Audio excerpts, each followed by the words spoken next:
وزمرة المؤمنين رحمهم الله.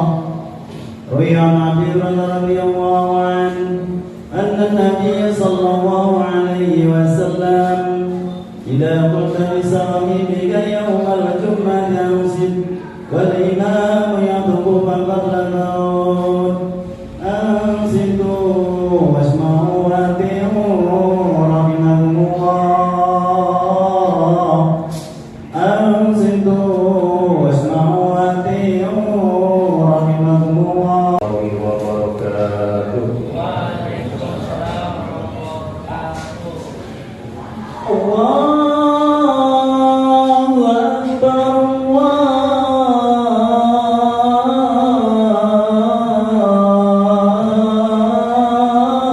الله أكبر. حي على الفلاح.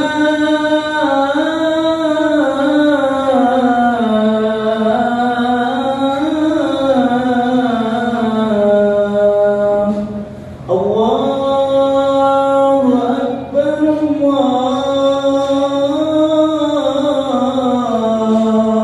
أكبر.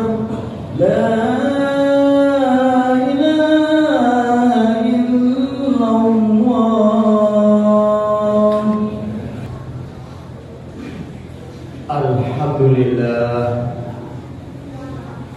Alhamdulillahilladzi amarna bittaqwa wal istiqamah wa a'idna min mujibatin nadamah.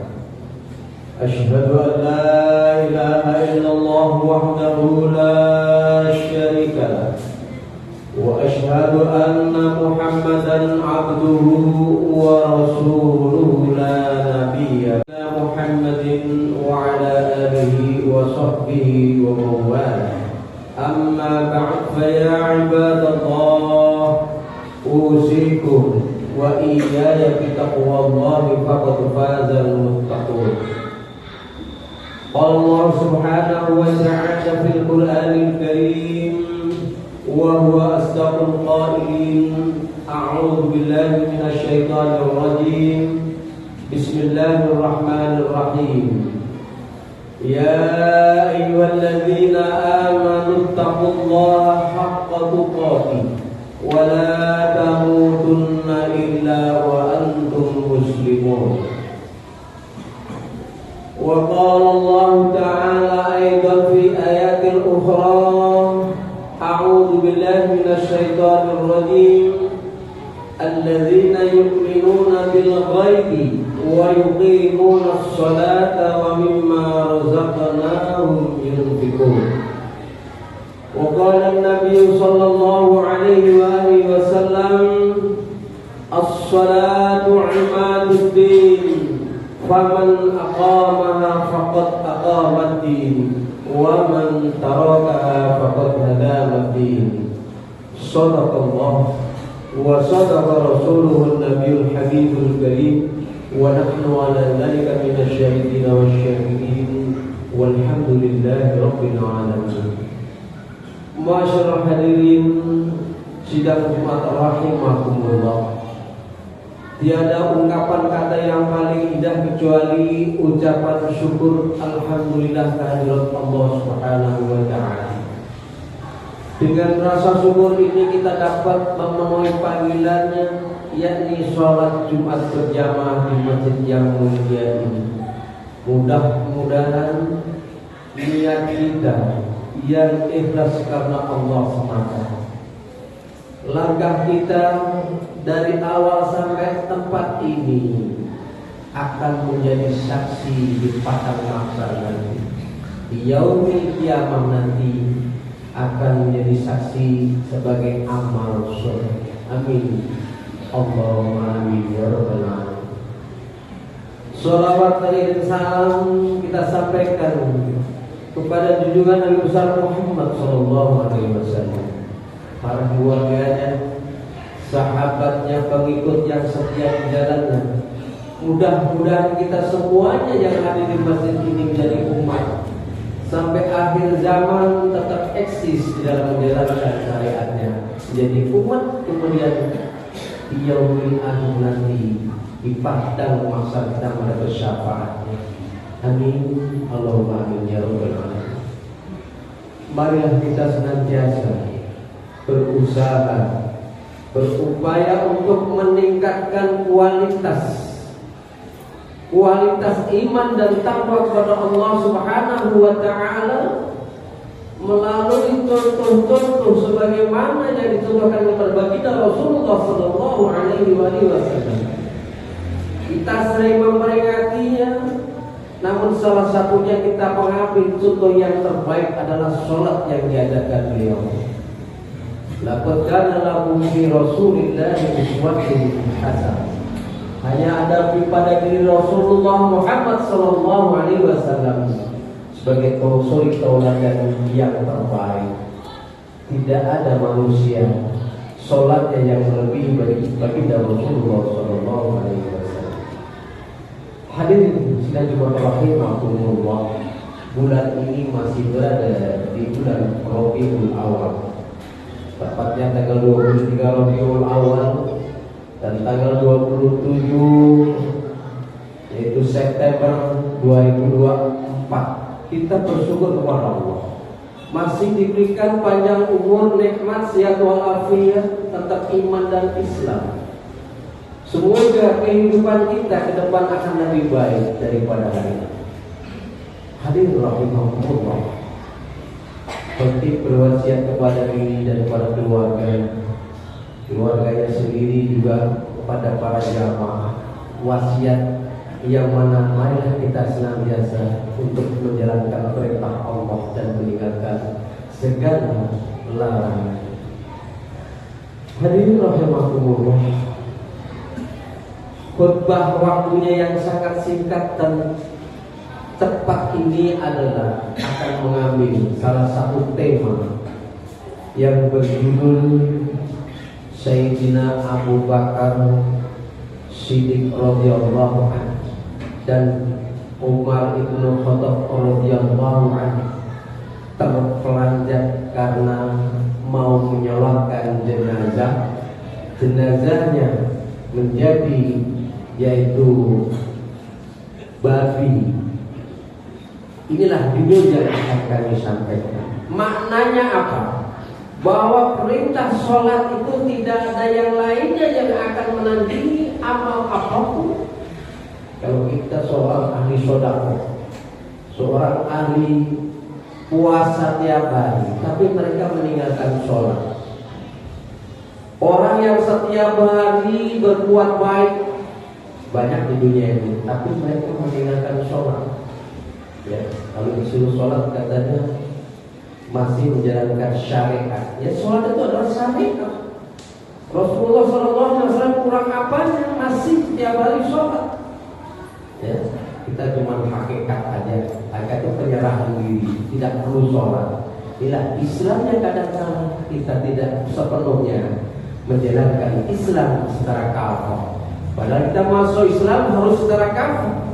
Ya ayyuhalladzina amanu dkhulu fis-silmi kafah. Wahai sekalian orang-orang yang beriman, udkhulu masuklah kamu fis-silmi dalam Islam kafah. Secara kafah. Apa yang diajarkan bagi Rasulullah SAW? Selalu menyampaikan pertama tauhid, mengesahkan Allah. Selama 13 tahun Rasulullah berjuang mengesahkan Allah. Tidak ada yang sembah kecuali Allah SWT. Kemudian semua perintah yang ada di dunia ini adalah dalam Al-Quran dijelaskan, sepertinya puasa, kemudian zakat, kemudian haji. Namun perintah sholat ini istimewa karena baginda Rasulullah Muhammad SAW dipanggil oleh Allah langsung, dikawal dengan 3 malaikat. Begitu sampai alam malakut, sampai roh-roh mereka tidak sanggup untuk menaiki yang paling tinggi, yaitu Rasulullah SAW diperintahkan sholat. Jadi judulnya hari ini adalah sholat. Hadirin rahimahumullah, banyak sampai 62 ayat Kita diperintahkan sholat, ayat-ayat itu diantaranya nanti saya sampaikan alladzina yu'minuna bil ghaib, yaitu orang-orang yang beriman, yang percaya dengan yang gaib. Gaib itu adalah tidak bisa kita lihat dengan panca indera kita. Ya, hanya perasaan malaikat itu ada tapi tidak bisa kita pegang. Malaikat itu ada tapi tidak pernah ketemu. Karena hanya iman yang kita yakini. Amantu billahi wa malaikatihi wa kutubihi wa rusulihi wa bil yaumil akhir wa bil qadri khairihi wa syarrihi min Allah Ta'ala. Dalam rukun iman sudah kita yakini seyakin-yakinnya iman kepada Allah, iman kepada Rasulullah, amantu billahi wa malaikat, iman kepada malaikat, iman kepada kitab-kitab Al-Qur'an, iman kepada Rasul-Rasul Allah, iman kepada datangnya hari kiamat, iman kepada takdir baik dan buruk selama kita berserah kepada Allah Subhanahu wa Ta'ala. Jadi perintah sholat ini adalah sangat istimewa. Bagikan as-sholatu imaduddin. Ini adalah sudah ngetrend sekali hari. Sholat adalah tiang daripada agama. Kalau segala suatu bangunan kokoh, kuat, hebat, apa yang disebut itu adalah fondasinya. Fondasinya dalam kehidupan kita, iman kita itu adalah sholat, sholat dan sholat. Makanya kita kalau orang-orang mengatakan yang lain sholat mah nanti saja, yang penting kita sekarang berbuat baik saja. Apa yang namanya uswatun hasanah yang diberikan kepada Rasulullah SAW? Sehingga kadang-kadang kita meremehkan tentang sholat. Jadi sholat selalu saya sampaikan di mana-mana karena kewajiban bagi seorang dai, seorang khatib, seorang ustaz, seorang yang mendidik adalah tiang. Kalau tiangnya bagus, tiangnya nggak keropos, bahannya super, bangunan ini akan kokoh karena tiangnya kuat, fondasinya kuat. Kemudian yang lain-lain mengikuti sebagaimana yang diterapkan dalam bangunan itu. Ada sedekah, itu adalah bagaikan dinding. Masjid ini ada dindingnya karena disebut ada sedekahnya di dalam. Kita meyakini bahwa kita tidak akan kepanasan karena ada atap, karena ada puasa.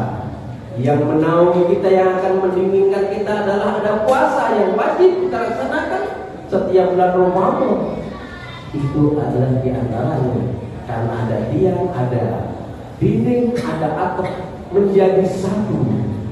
Itu adalah muamalah seorang Islam, seorang Muslim didasari yang pertama adalah as-sholat, as-sholatu imaduddin.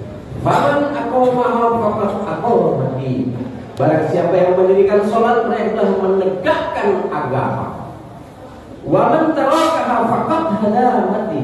Dan barang siapa yang merubuhkan sholat, yang tidak mau mendirikan sholat, ya, orang itu adalah yang merubuhkan agama. Ini adalah filsafat yang sangat baik bagi untuk generasi anak cucu kita. Kita harus bisa menyampaikan, kita perintah sholat ini tidak main-main. Karena kalau sudah dari kecil, dari anak-anak, dari TK mereka sudah belajar sholat, mereka mulai balik, mereka sudah yakin bahwa ini adalah enak ibadah.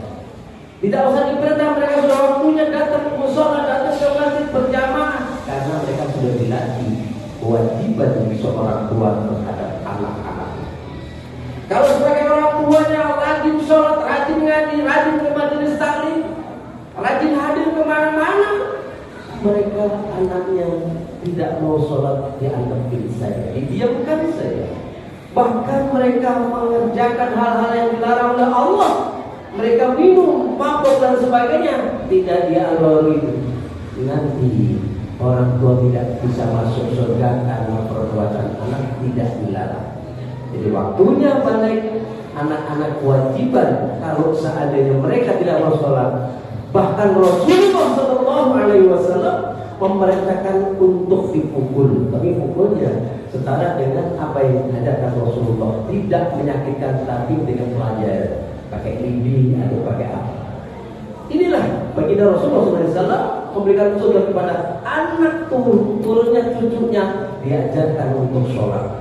Nah, kita semuanya kewajiban dakwah diri kita, mendakwai istri kita, mendakwai anak kita, mendakwai cucu kita. Kewajiban kalau mereka sudah tua, sudah 18, 20 tahun sudah nggak mau sholat, sudah terlepas dari kewajiban kita.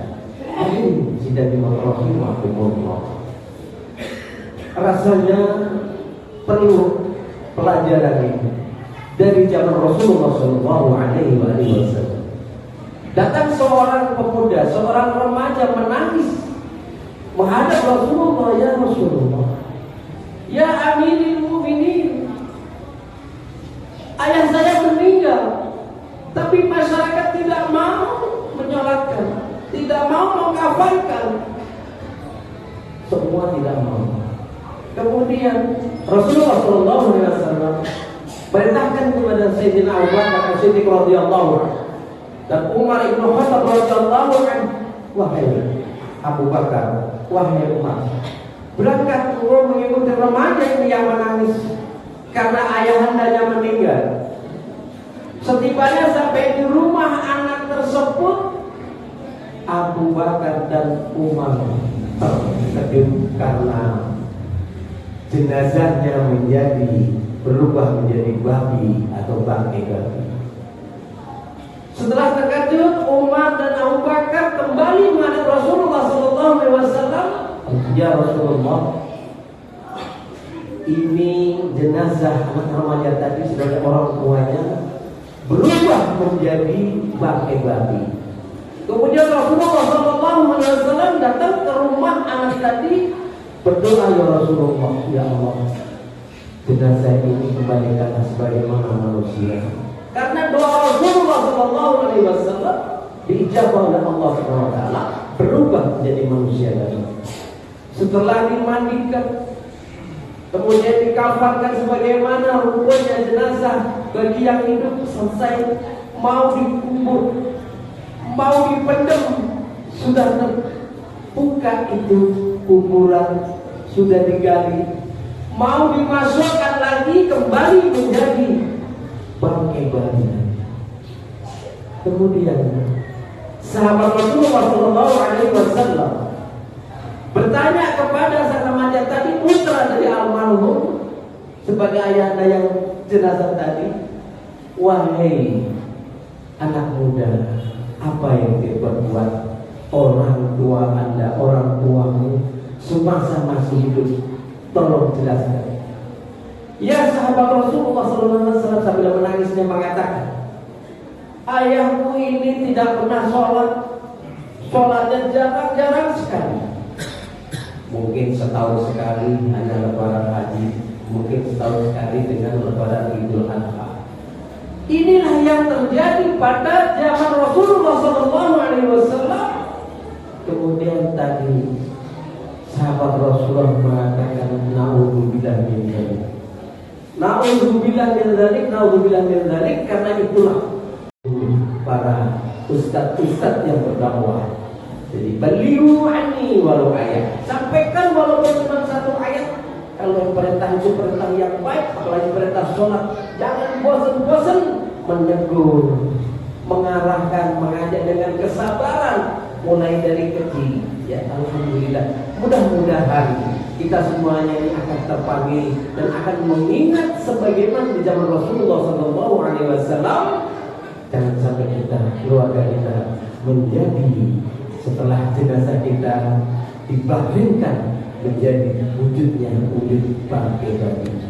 Hadirin rahimakumullah, khutbah yang sangat singkat ini mudah-mudahan sekembalinya dari sini kita akan mengambil makna yang sedalam-dalamnya. Begitu kewajiban sholat yang diperintahkan oleh Allah SWT. Sampaikan kepada baginda Rasulullah SAW sebagai umat di akhir zaman ini, kita senantiasa diberikan kekuatan lahir dan batin, serta diberikan kekuatan oleh Allah untuk senantiasa dapat menjalankan perintah sholat ini sampai akhir hayat kita. Amin. Allahumma amin ya rabbal alamin. A'udzubillahi minasyaitonir rajim. Bismillahirrahmanirrahim. wal 'asri innal insana lafi khusrin illa alladziina aamanu wa 'amilus shalihati wa tawassaw bis sabr. Barakallahu li wa lakum fil Qur'anil 'azim wa nafa'ani wa iyyakum bima fihi al-ayati wa dzikril hakim. Aqulu qawli hadza fastaghfirullaha li wa lakum wa lisa'iril muslimina wal muslimat wal mu'minina wal mu'minat fastaghfiruhu innahu huwal ghafurur rahim. Wa qur rabbi ighfir warham wa anta khairur rahimin. Allahumma salli wa sallim wa barik ala sayyidina Muhammad wa ala ali sayyidina Muhammad.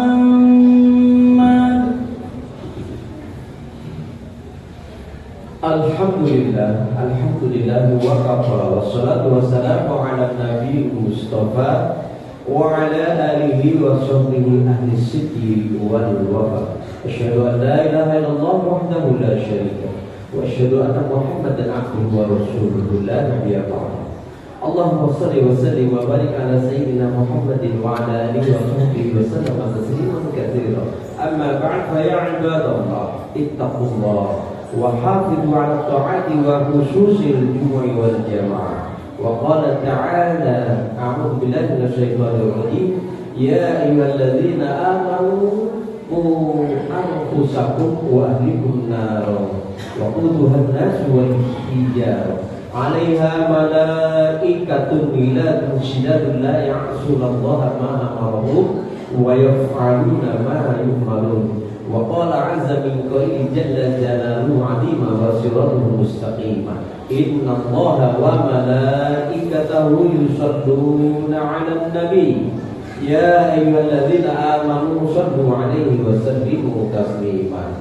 اللهم صل على محمد وعلى آل محمد كما صليت على إبراهيم وعلى إبراهيم وبارك على محمد وعلى آل محمد كما باركت على إبراهيم وعلى آل إبراهيم في العالمين إنك حميد مجيد. وعن أربعة خلفاء الراشدين سيدنا أبي بكر وعمر وعثمان وعلي وعن باقي الصحابة أجمعين والتابعين ومن تبعهم بإحسان إلى يوم الدين وعلينا معهم برحمتك يا أرحم الراحمين. اللهم اغفر للمؤمنين والمؤمنات والمسلمين والمسلمات الأحياء منهم والأموات إنك السميع القريب مجيب الدعوات ويا قاضي الحاجات. ربنا افتح بيننا وبين قومنا بالحق وأنت خير الفاتحين. ربنا آتنا في الدنيا حسنة وفي الآخرة حسنة وقنا عذاب النار. عباد الله إن الله يأمر بالعدل والإحسان وإيتاء ذي القربى وينهى عن الفحشاء والمنكر والبغي يعظكم لعلكم تذكرون. فاذكروني أذكركم واشكروا لي على نعمي يزدكم وادعوه يستجب لكم ولذكر الله أكبر. أقيموا الصلاة.